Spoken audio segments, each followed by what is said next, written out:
But of course, if you want that power, it's just one tap away. Go into sport mode here, and I get some nice red graphics here, and then all of a sudden, there's your whiplash. This is the Rivian R1S, but not just any R1S. It's the new triple motor with 850 horsepower. It's the second generation R1S that I know looks a lot like the first one, but trust me, underneath the skin, there's a ton of new stuff going on here. Now, I went online and asked for suggestions of what people wanted to know, and I got a ton of questions in response. So clearly, a lot of people are wondering about this thing. So I'm going to run you through all those questions. I'm going to give answers to everything that I can. Then we'll hit the road and see how it drives. Let's dig into those questions. If you don't mind, I'm going to take them from inside the car. It's a little bit chilly out there. I've got all your questions here on my phone. Let's start with one that came in over Twitter/X from a certain Marquez Brownlee, who I think also has his own YouTube channel, which is pretty good. You should check it out. He asked me thoughts on the speakers. The internet is torn on them. Indeed, there are a lot of questions, a lot of debate about the new Rivian Premium Audio sound system, which is a $2,500 package, which also includes the fogging glass roof that's above me as well. It's a 960-watt output system with 18 speakers, which does support Dolby Atmos, but annoyingly only if you do so through the streaming apps that are built into the system here, which means Spotify, Apple Music, or Audible. Those are the only sources for Atmos music in here, which honestly isn't that different from, say, Mercedes-Benz, which I think will only do it through Apple Music as well. But since we don't have Apple CarPlay or Android Auto on the R1S, that means those are the only ways to get your Dolby Atmos. But regardless of whether you're doing Atmos or not, yeah, I gotta say I'm not particularly impressed by the new premium audio system, especially as an upgrade system. The old Meridian system that was back on the original R1S and R1T was a really nice system.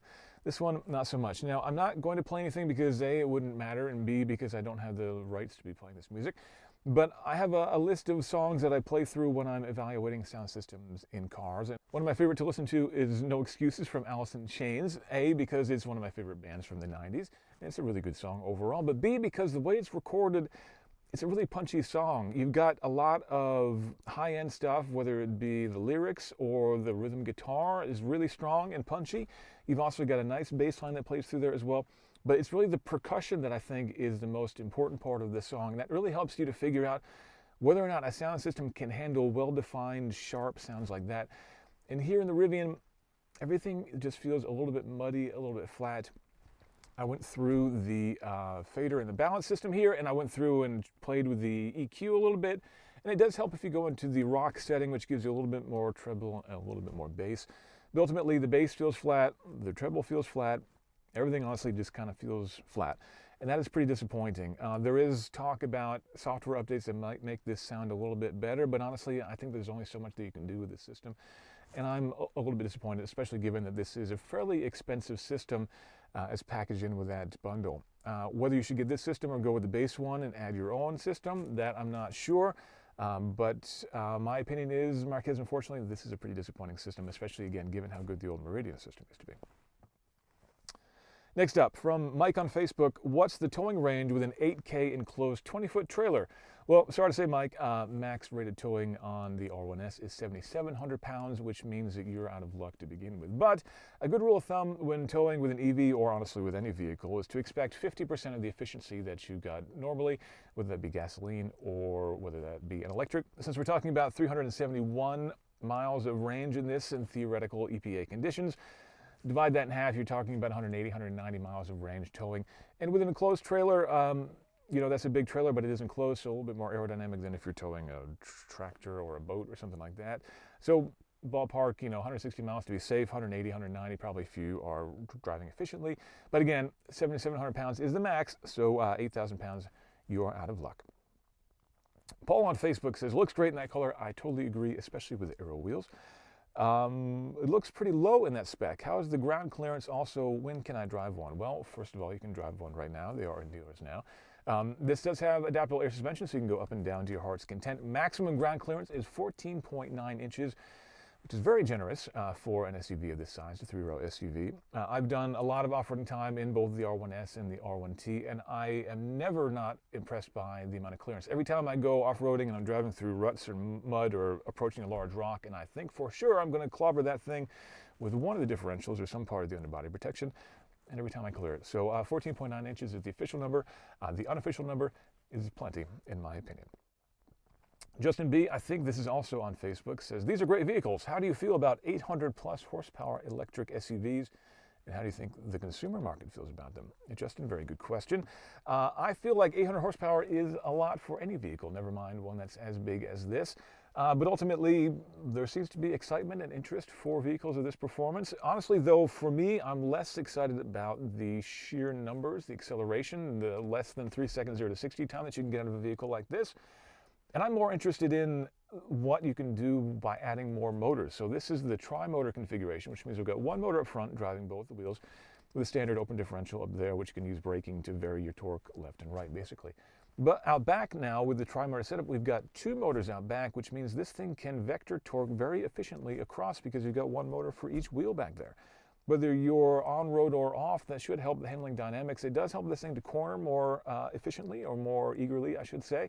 And off-road, it does mean that you don't have to worry about using the brakes to change the torque from left to right as one wheel loses grip or the other gains grip, because basically you can just modulate the torque with the motors almost instantaneously. And that was some of the advancements that Rivian did bring to the table in this new generation of the R1S. Basically more advanced control software that gives you the ability to modulate your torque across the axle more efficiently and basically look for wheel slip more quickly by reducing the number of systems that are overall involved. A major reduction in ECUs in the truck, wiring in the truck, that made the car significantly lighter than before too, because all those guts have been pulled out. And that also helped to make the truck more cheap to build, which is good for Rivian's bottom line, which is good for anyone who buys a Rivian and wants the company to stay in business. So ultimately, I am less excited about massive amounts of power, and I'm more excited about the possibilities of having EVs with lots of different motors. I've driven things like the Rimac Navara, for example, which does amazing things with a quad motor setup.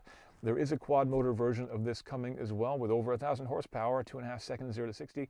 I think, frankly, all that's ridiculous. I would like to see lower performance EVs with more motors, able to do more fun things with torque vectoring. I'm less concerned with the overall power output, and I'm guessing a lot of other consumers feel the same way too. Next question. Well, it's actually not so much a question as it is a statement.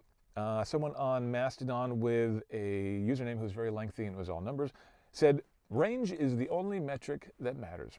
Mr. Anonymous username, I completely, wholeheartedly disagree with that statement. In fact, I think in the year of our Lord 2024, 2025, it probably will be by the time I publish this, you are losing a lot if you are only buying an EV based on how much range it provides to you. There are so many great EVs out there that aren't class leading in range, but are class leading in every other way.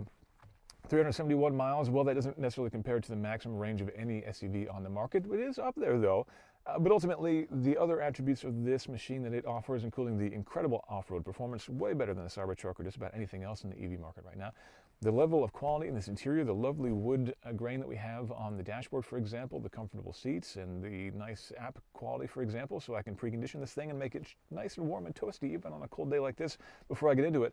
All those wonderful features that Rivian brings to the table and plenty of other manufacturers bring to the table in other EVs and other segments that aren't necessarily class leading in terms of range.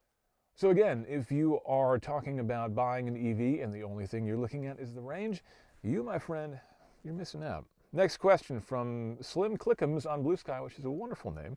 How do they align the headlights? I'm assuming that it gets more sophisticated than a couple of screws given their shape. Let's find out.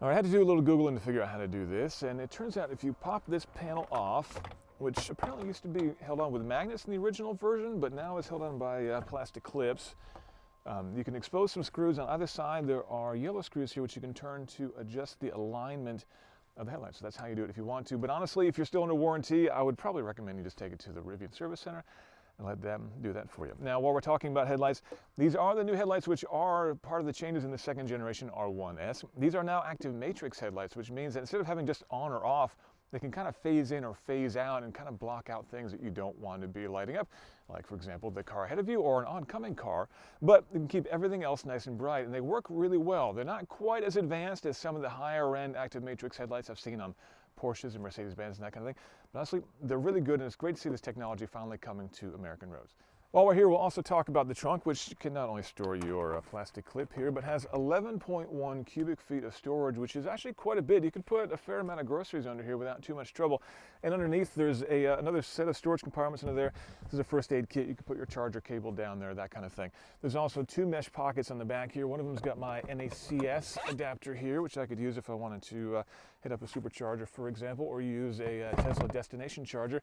And that all makes it really nice and easy. It's not perhaps quite as nice as the frunk on like an F-150 Lightning, for example. I don't think we've got a drain plug down here in the bottom, so I couldn't exactly do any tailgating under the frunk here, but ultimately a lot of nice space under here, and you can open this and close this from the app, which makes it pretty easily accessible.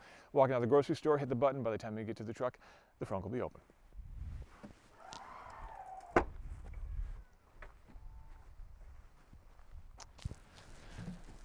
All right, Slim, I hope that answers your question. Turns out it is still just a couple of screws.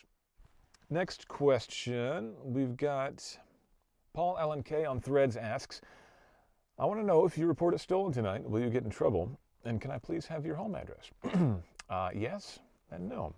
Next question, Ben Walter is on Mastodon. What changes have they made for the 2nd generation? How's the software held up and evolved since launch? And how's the build quality? Build quality is quite good. I haven't noticed any excessive panel gaps. Everything seems to work fine. I haven't noticed any strangeness or weirdness. I'm very impressed by the quality of this interior, and the spec that whoever chose to build this machine in, I think is quite good as well. I think the color combination, interior to exterior, and again, I love those aero wheels. I think all that looks great. In terms of the software, I really actually like the changes that Rivian has made for this new 2nd generation model, which they rolled out to other versions as well. It starts with this new look and feel, which is cel-shaded. If you are a vintage gamer, you might remember a game called Automobilista. I think it was on the PlayStation. Was it PlayStation 2? Either way, it was a cel-shaded racer, I think from Capcom, which was really cool looking. Not exactly the greatest game, but it was so visually compelling that it just made it worth playing anyway. Definitely some inspiration for that going on here. As I go through here, I gotta hit the button. As I toggle through, fine, go ahead and lower things. There we go. As I toggle through drive modes, you can see it kind of swings around in a fun way to put the SUV basically in the situation that you would envision for each different drive mode, which I think is kind of fun. Even if I go to off-road, then I can get more aggressive videos as well. You can also hear the pump raising the air suspension. So I think that is a basic thing. Honestly, it doesn't really change the nature of the car, but it kind of adds a little bit of air of adventure to these different drive modes as you're going through. Instead of just turning a knob and seeing a little indicator on the dashboard, I actually feel like the personality of the car is changing somewhat as I go from one to the next. And that ultimately, I mean, the fact that Rivian right now is showing an R1S drifting around a corner as I'm in drift mode here, manufacturers might make it possible to do that, but they wouldn't necessarily show you it being done. I think that really is a sort of encouraging thing, encouraging you to actually push this thing and go out and have fun. So I like the look and feel of it, and overall I think I like the experience too. So it's pretty quick and easy to get through the main controls that you need to here for opening the frunk, for example. This is how I opened the frunk before. Opening your charge port, turning on lights, changing the brightness and dimness of the overhead view, for example. And I can get some more advanced settings here as well if I go into the full suspension settings. From the side, I've got a lot of information if I'm off-roading, for example, inclinometer, current battery temperature and charge. I've got all sorts of information that I need for tire pressure and everything else that I would want, plus efficiency rating too, for how well I've been doing in terms of my driving efficiency. So all this stuff is quick and easy to access. I haven't had any issues with performance.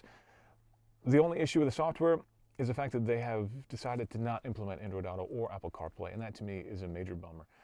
There's no reason they couldn't have built that into a window that comes in and folds out. I understand that manufacturers want to own the full experience and they want to make sure that they're providing a bespoke experience, but you can do that and still provide Android Auto and Apple CarPlay. BMW, for example, makes it very easy to go into and out of Android Auto. I often use BMW's navigation system while I'm using Android Auto.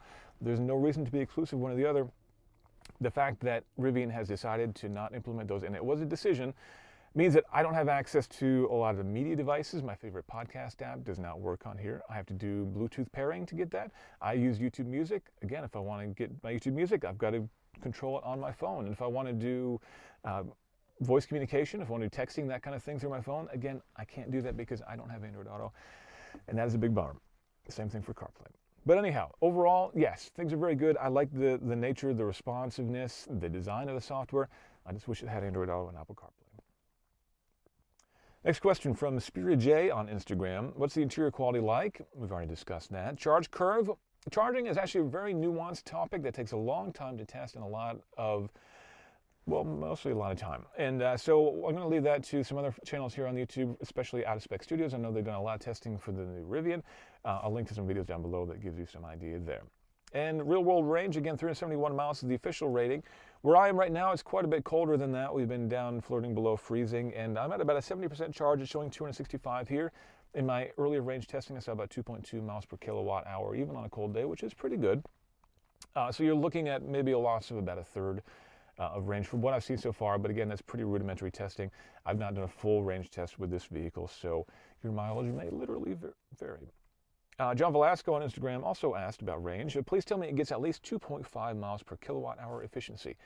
It does that, barely. Again, in cold weather, you're not going to get that, I don't think anyhow.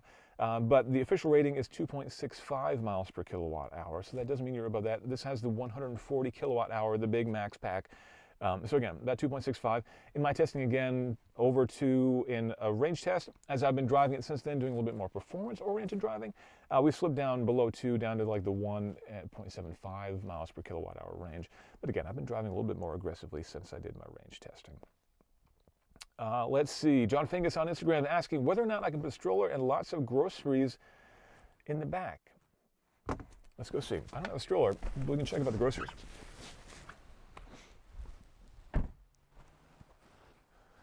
Coming around back here and open up the hatch, if I can find the button. First thing I want to mention back here is that the R1S has a split hatch, which means part of it stays in place after you open the hatch up. Why is that important? Well, I've done a lot of video production from the back of SUVs, and this gives your video producer a nice thing to brace against when they're shooting you in a sports car behind it. But for more day-to-day use, this is actually pretty useful for hauling things that might get loose and roll around. For example, imagine you take your R1S out apple picking, and you put a bunch of bushels of apples back here, and you get a little too excited on the way home on the twisty corners. And by the time you get back, you open the hatch, and all of your apples roll on the ground. But with this hatch up here, the lower half of it in place, that keeps all your loose articles inside this SUV, even when you open the hatch, which means you can load them in here now there securely. Or if you want to, just push this button. That means you have a nice flat floor here, or a nice little seat when you're tailgating too. I put a couple of bags in here, a reusable grocery bag and a tote, just so you can see roughly what this looks like. But in terms of numbers, there's 17.6 cubic feet of storage space in the back of the R1S. Nice feature in the back here, there are 2 tie downs which slide forward and backward really nicely. Push the button and they lock in place. So you can use bungee cords or whatever you want to keep any loose cargo from rolling around that way. The problem is it's such a shallow space back here behind the third row. I honestly don't really see them as being that functional. Again, 17.6 cubic feet of storage there, with a little bit more extra down here for anything that you want to keep out of sight. Now, for me, I really wish you could get an R1S with just 2 rows of seats, because these third row, as I'm going to show you in just a minute, not particularly useful for grown adults, and frankly, just kind of gets in the way if you want to load in cargo. I'll show you. So we've got buttons on the side here for folding seats, but you push these and you realize they actually don't fold the third row. They fold the second row. That goes out of the way up front there. To fold these back, you have to reach across and push these on the side and then give them a little shove and they fold down. For me, that's not too bad of a reach, but for my wife, who's quite a bit shorter than me, she actually couldn't reach those, so that'd be a challenge for her. The other issue is once they're folded down, there's no easy way to get them back up again. You have to basically go around to the side and then crawl into the back and push them up through, which is a bit awkward. A lot of other SUV manufacturers put straps in the back of the seats that you can just reach up and give a pull to pull that back up. That'd be nice if they were on here. So once everything is folded down flat, well, it's still not quite flat because we've got this roughly about a 2-inch lip at the end of the cargo space behind the third row. So if you're trying to load something long and heavy, like say a pinball machine, for example, you'd get it in here and it would just jam up against this and you have to hoist it up and over and keep shoving it through. I can see that being pretty annoying. Now, it is possible to remove the second and the third row seats, but it involves tools and disconnecting sensors, and honestly, it's not a recommended thing. There are instructions online if you really want to do it, but Rivian certainly doesn't recommend it, and frankly, I don't recommend it either. I'll show you what it's like to actually sit in the third row. I'm going to try to climb back there without losing too much of my dignity, though I've definitely done worse things on camera. Push the button on the top of the seat back here, and this folds and slides forward, which is reasonably nice. And then we climb in here. Oh, okay, now that's not too bad. Let me push this forward and pull it up. And Now the problems begin. If you put the second row in a position where an actual adult would want to sit there, basically with enough leg room for them, I have basically no leg room back here. My feet are jammed up underneath the second row seats. My shins are actively jammed against the seats, and it's quite uncomfortable. And the seat doesn't recline back all the way. There we go. If I put it back to where, again, someone would be normally, now my knees are pressed against the back of the second row as well. So not ideal. But in terms of headroom, I've got plenty here. I sit quite tall for someone who's 6 feet, and I've got probably a good half inch, maybe an inch even, between the top of my head and the panoramic moonroof above, which gives me a nice view of the trees around me, which is pretty nice. So yeah, I think if I didn't have legs, I'd be pretty comfortable back here. I've also got storage compartments on either side of me here. There's no USB ports immediately available, but there is a power outlet in the back in the cargo compartment that I can just kind of reach behind me to get to, so I could plug my switch from my phone into there if I needed to. Overall, yeah, not a bad place to sit if you are short of stature from a leg standpoint in particular, but I think it's probably better suited for Labradors than human beings. I'm gonna get out of here now. Okay, that was fun. Now, second row ingress, much easier.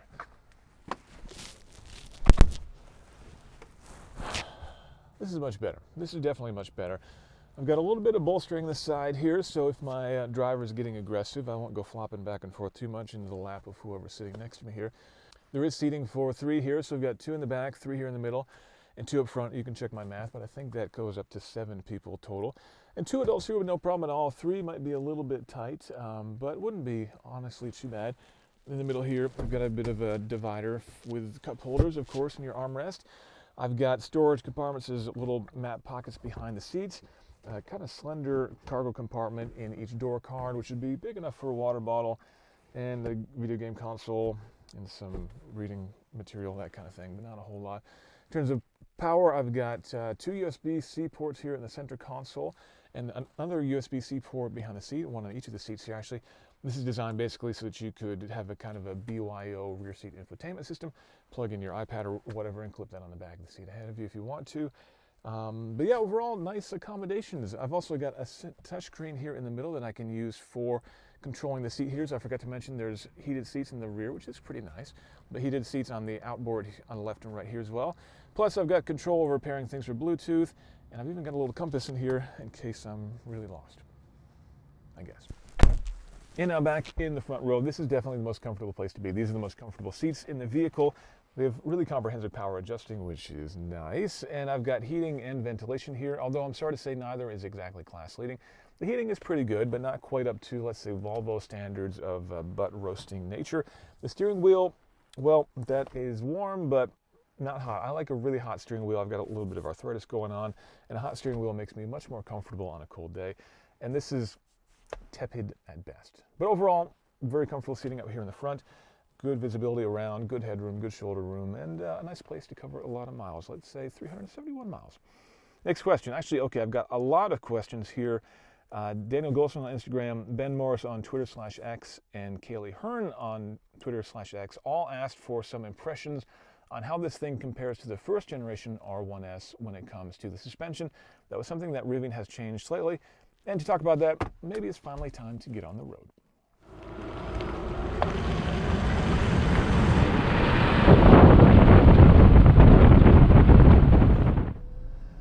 Heading out on the road, and before I dig into the suspension, I want to talk about just what it's like to drive the R1S in general. And in general, the R1S is very nice to drive. It is very comfortable and easy to drive for a car that has, again, over 800 horsepower, 850 to be exact. In all the normal driving modes, conserve and all-purpose, the throttle curve is shaped such that you have to get into the throttle really deep in order to start to feel like this is as much of a rocket ship as it is. So that means during your normal commuting or taking kids to school, that kind of thing, this is going to be easy to modulate. You don't have to worry about giving anybody in the third row a whiplash when you are pulling away from a light, that kind of thing. But of course, if you want that power, it's just one tap away. Go into sport mode here, and I get some nice red graphics here, and then all of a sudden, there's your whiplash. So yeah, I would recommend using that with caution. Let me put it that way. You can, again, go 0 to 60 in 2.9 seconds in this car, and if that's not enough, the quad motor will do it in 2.5, which is a bit excessive in my opinion. But again, it doesn't feel like that. The steering is light, everything is quiet, everything is calm, everything is smooth. Although in terms of quietness, there's a fair bit of wind noise that comes off of this A-pillar, which is surprising to me.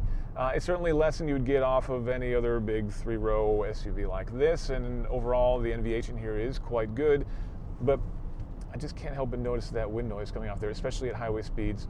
I'm going, speed limit here is about 45, which is about what I'm going right now, and yeah, I can definitely hear the wind noise, which is just a little bit unfortunate, but again, it's not bad compared to any normal gasoline-powered SUV of this size.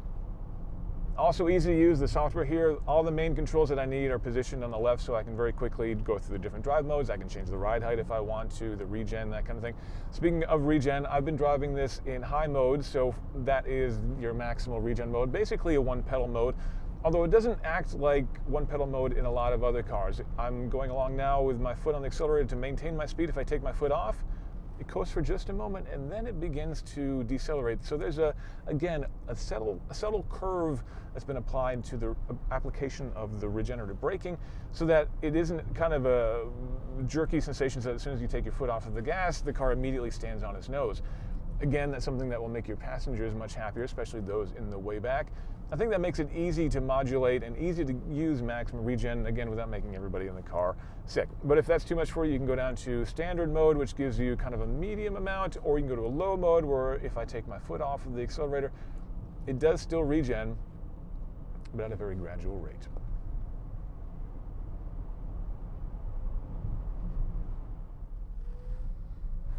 All right, let's talk about that suspension, because that's one thing that Rivian specifically called out as being improved in this generation, and that was one of my biggest complaints in the original R1S. The suspension in that thing just had a tendency to feel somewhat unsettled. That was especially true if you were in the lowest suspension setting, in the softest setting. The SUV just constantly felt like it was in motion, like it just couldn't find a neutral state. And if you were in the way back especially, that could be pretty nauseating. It just felt like everything was always moving around. That has been improved to some degree. You can definitely still feel traces of that, again, especially if you're in conserve mode, in the lowest setting, in the softest suspension mode. But the easiest way to fix that is just to not ride with the car in its lowest setting. Ride at the normal ride height, at a normal suspension stiffness, and things feel much better. And if you want things to feel even more controlled, just go to a stiffer suspension setting. At that point, though, you feel a bit of a compromise between ride quality and body control. You can begin to feel a little bit more harshness coming into the suspension when you move into the sportier suspension settings. When things get a little bit firmer, at that point, the car does feel much more planted. You don't have that kind of meandering lack of body control that you get in the other modes, but you feel a lot more of the imperfections in the road, and it can be a little bit more harsh. Now, I should caveat that by saying I'm on the 22-inch all-season tires with the aerodynamic wheels. If you go with the 22-inch all-season tires, I'm guessing the ride quality would be substantially improved. There is a slight range penalty in that regard, and those wheels don't look as cool as these aerodynamic wheels, which is another penalty that needs to be considered. But ultimately, I do think you would have a better ride quality with the smaller wheels, and you'd be getting cheaper tires too down the road too. So overall, I do think the suspension is improved, but I do think that kind of fundamental lack of body control is still there in some of the drive modes. It's not perfect, but it is substantially improved over before.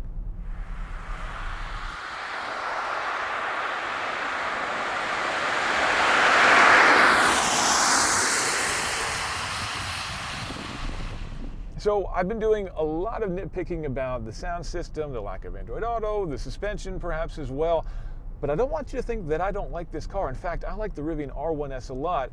It's just that I have pretty high expectations given how much this thing costs. How much does this thing cost? Let's take a look at the pricing sheet. Well, you can get into a Rivian R1S for as little as $75,900. That'll get you a dual standard model with 2 motors, giving you a combined 533 horsepower, good enough for a 0 to 60 time of 4.5 seconds, and 270 miles of range. If you want this R1S, the Tri-Max edition, you're looking at a minimum of $105,900, again giving you a triple motor setup and the Max battery pack with 371 miles of range and a 2.9 second 0 to 60. This one, though, has forest green paint, which at $2,500 seems quite expensive, but also totally worth it. And those 22-inch range wheels will cost you another $1,000. So is this thing worth that much money? Well, there aren't too many other vehicles on the planet that can sit this many people, get to 60 that quickly, offering 850 horsepower in a very luxurious, very comfortable ride that frankly looks as good as this one. This is a unique package to say the least, and one that I am very fond of. Yes, there's room for improvement, but overall, if you are someone who has the budget to afford a vehicle like this, please color me very jealous. All right, that's what I think of the second generation Rivian R1S. Let me know what you think down in comments. Which wheel and tire package would you go with? Which color would you go with? And which motor package would you go with? Triple motor, quad motor, 2 motors? Let me know down in comments. Likes and subscribe are hugely appreciated. And thanks very much for watching.